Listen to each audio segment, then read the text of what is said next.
Well, it has really been an impossible situation. Starting at the first moment, it was time to cross the jungle. I mean, the entire experience was incredibly difficult. Mothers with children, adults, people whose relatives don't know what happened to them.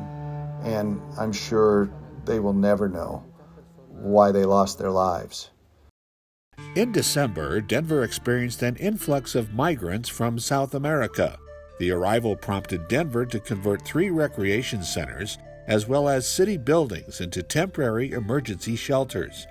In addition, the city paid for families with children to stay at hotels, allocating over $3 million as part of the humanitarian effort. Beyond the politics, critical opinions, and calls for immigration reform, there was a basic need to provide aid to people with little more than the shirt on their back. It's just been, at times, frankly, overwhelming just to hear some of the stories of our guests and how they arrived here and what they had to overcome just to get to the United States.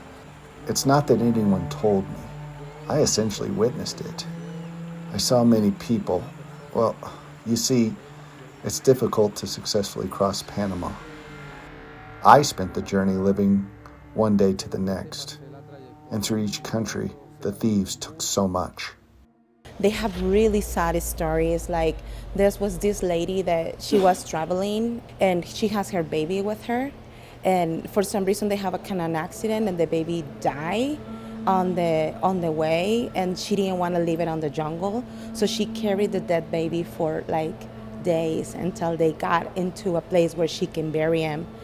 Or people that were walking and the person that was next to them to just fall and pass. They've been seeing a lot of things. They've been seeing a lot of people get hurt or get kidnapped.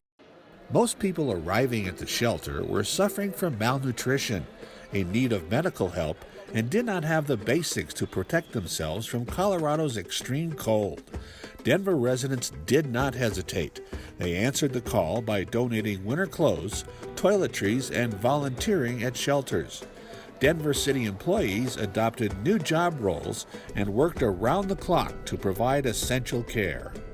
Learning about all the folks that have volunteered and their experiences and why they've come to try to support the migrants that are here has just been really rewarding. Both city and county of Denver folks from the state, and then just volunteers that have signed up and registered to come here from the community. I'm going to be honest with you. I felt like everyone else from the city. That is, the treatment of all of us was very surprising. Hello? They speak Spanish? We all laughed. We were able to talk with one another. The treatment has been super great. You see, you made us feel like we are part of the family. Well, since I've been here, I've been in the gym and I help with the food. So everybody's able to have a warm meal and maybe a drink, and helping with maybe people come and do laundry, helping to get everything organized. And I'm just trying to them understand our culture in America and how they can be able to progress a little bit here. I think everyone's worked incredibly hard to make this an experience that's positive for the folks that have gotten here. Most of the nearly 6 million Venezuelans who make up Latin America's largest exodus in recent years remain in other countries in South America. However, economic devastation amid the COVID-19 pandemic, coupled with the rise of authoritarian regimes and internal armed conflicts, has prompted a small but growing number to move onward again, often towards the United States. That is the first thing that I ask. Why did you go out of your country? One of the things they mention is, if we're not agree with the government, that we are out. Some of them says we have a job, but the job that they have, they pay them like maybe $7 a month. And our food is $25 to buy a chicken. So we don't have money. The government is not helping us in any way. And besides that, they've been doing all wrong to us. Let's see. To see so many people who came willing to contribute, to work and get ahead. As in every country, there are good people, there are bad people. We should not be judged by others' mistakes. because one person has made a mistake, I shouldn't have to pay for them. You know what I mean?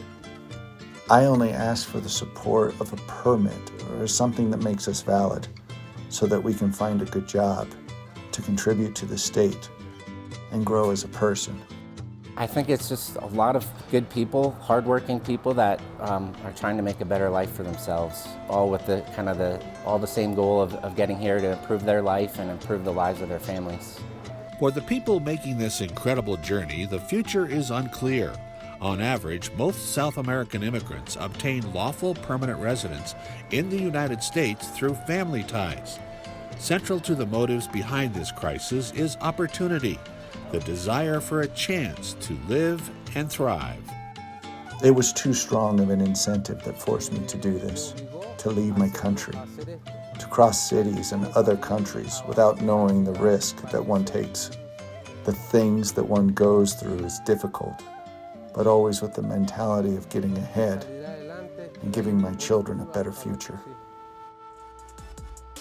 Stay elevated by subscribing to the city's YouTube page and stay tuned to our social media channels for more content. Don't miss our new episodes of Elevating Denver, premiering each month. Thanks for watching, Denver.